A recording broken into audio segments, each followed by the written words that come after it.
Aujourd'hui, je suis vraiment très heureux parce que tout s'est vraiment très bien lié. Le public a beaucoup apprécié et c'est vraiment une chose importante quand on travaille très dur et qu'après ça, le public prend quelque chose de l'œuvre.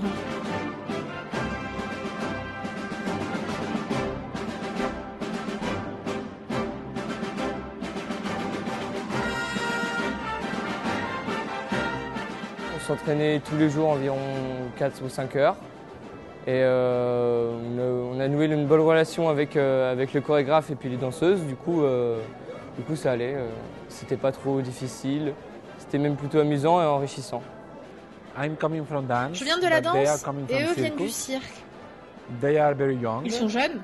Peut-être que certains d'entre eux jouent pour la première fois devant un large public. Mais je pense que cette expérience est très bonne pour moi, pour mes danseurs et pour eux. Oui, le pari a été gagné, mais c'était une grande aventure, puisque au mois de mai, nous avons été contactés par Fontenay en Seine, qui nous a proposé cette belle expérience. Pour nous, c'était un projet tout à fait nouveau, inédit. Jouer le Boléro de Ravel, c'est quand même une expérience assez intéressante et c'est vraiment très bien de le jouer. Et oui, donc avec le bureau, on a dû faire des longues soirées de réunion pour réussir à mettre en place vraiment tout ce spectacle et qui a très bien marché parce qu'au final, ce soir, ça s'est très bien passé, donc on est assez contents.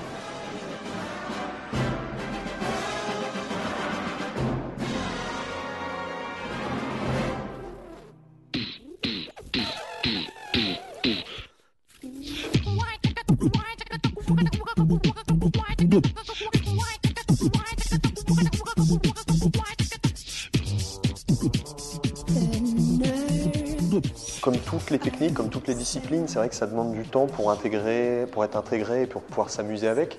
Mais l'intérêt de cette technique, c'est que c'est comme les percussions corporelles aussi, c'est comme la danse, c'est que tout est là dans notre corps et il y a juste à faire avec.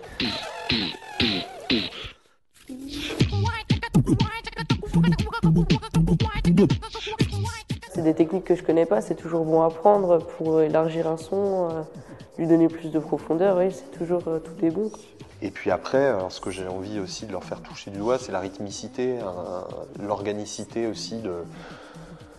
Parce que c'est un outil du quotidien, c'est quelque chose qui est là, au quotidien, dont parfois c'est ces choses-là qui s'effacent parce que d'un seul coup, progressivement, on se rend plus compte que c'est là.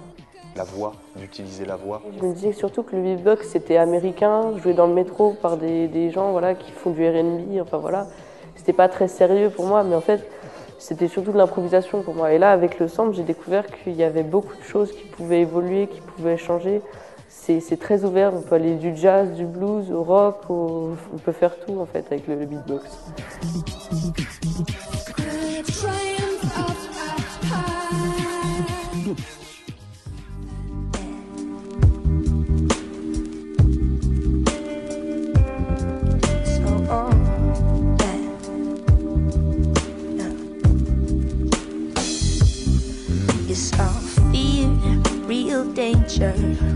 This world ain't simple, but I'm strong. I know how. D'une certaine manière, il y a une partie assez consensuelle dans cette démarche-là de faire du cellographe, parce que c'est vrai qu'on ne vole pas notre support, on ne détruit pas quelque chose qui existe ou quoi que ce soit.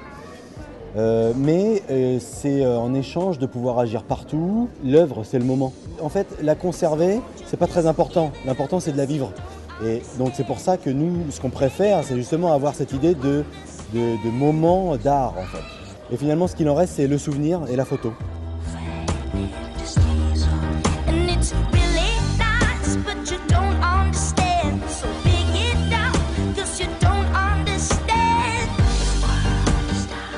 On a essayé de varier un petit peu pour avoir des personnages, avoir du lettrage, différents styles. Différentes époques du graffiti aussi parce que on n'est pas tous de la même génération. C'est vraiment l'esprit de partage et de cohésion, quoi. On va rarement peindre tout seul, on est tous souvent avec des potes. Et c'est ce qui est bien dans le graffiti, c'est qu'il y a beaucoup d'échanges et beaucoup de partage. Donc on arrive facilement à allier nos styles et c'est ce qui rend le truc sympa, je pense. L'initiative de faire participer les gens a du sens, c'est très bien et ça marche d'ailleurs, puisqu'on voit qu'il y a beaucoup de gens de tout âge qui sont sur les murs. Et ma fille, elle est déjà inscrite pour le 28 et elle viendra essayer la bombe.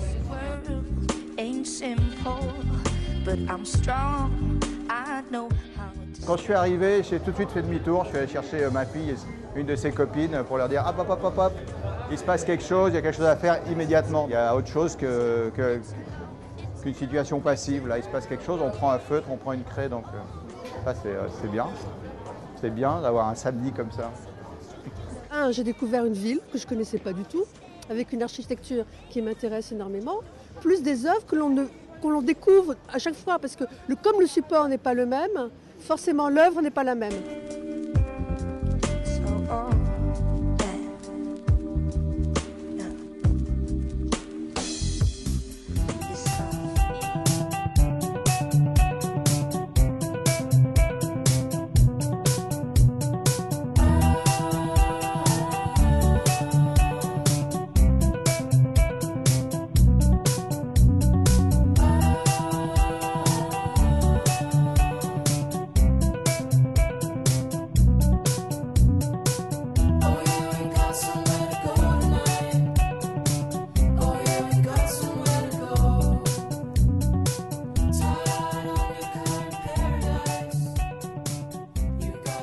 Il n'y a rien, il y a juste les corps, je trouve que c'est beau. Il y a les corps et puis les faux corps et les vrais corps, et le mystère, le danger, la fragilité, le design, le mystère. Je ne sais pas comment expliquer.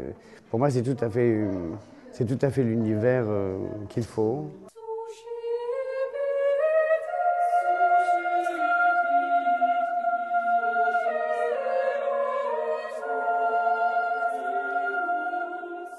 Qui nous ont fait douter, parce qu'on avait l'impression qu'au début, Yvonne, c'était une personne parmi tant d'autres, parmi le public, et en fait, on s'est rendu compte qu'en fait, Yvonne, elle faisait bien partie de la comédie, qu'elle était bien comédienne. Ensuite, comment la façon dont elle était représentée, genre, elle savait pas se tenir, elle parlait pas, on était curieux de savoir pourquoi elle était là, ce qu'elle faisait, son rôle.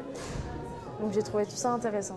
Ces jeunes qui sont venus par exemple aujourd'hui voient quand même un auteur majeur, hein, avec une mise en scène qui possède des éléments qui leur correspondent.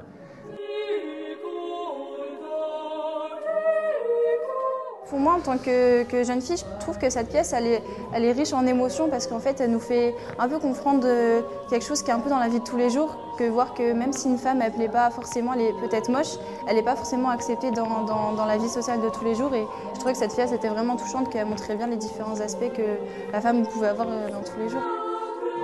Ce que j'ai retenu, c'était qu'en gros, c'est pas parce qu'on est riche ou qu'on est d'une classe supérieure qu'il faut sous-estimer des personnes. On retrouve la peur, l'inquiétude, les sentiments amoureux, les sentiments de tristesse. Et c'est ça qui est bien d'avoir dans une scène où il y a toutes les émotions qui sont mélangées, au lieu d'être focalisé sur une émotion, que ce soit que l'amour, que la peur. Et c'est ça que j'ai bien aimé aussi. Ça a été proposé par notre professeur de français et franchement je ne regrette pas, j'ai trouvé ça très intéressant. Puis ça me donne envie de revenir voir d'autres pièces de théâtre si elles sont comme ça. Pour moi qui n'ai pas vraiment l'habitude, même avec mes copines, d'aller souvent au théâtre à Paris ou autre, à part avec le cadre scolaire, du coup ça enrichit plus notre culture, ça nous dit qu'à part aller regarder des films au cinéma, c'est vrai que le théâtre c'est une autre facette qu'on peut aussi voir et que c'est pas mal, quoi.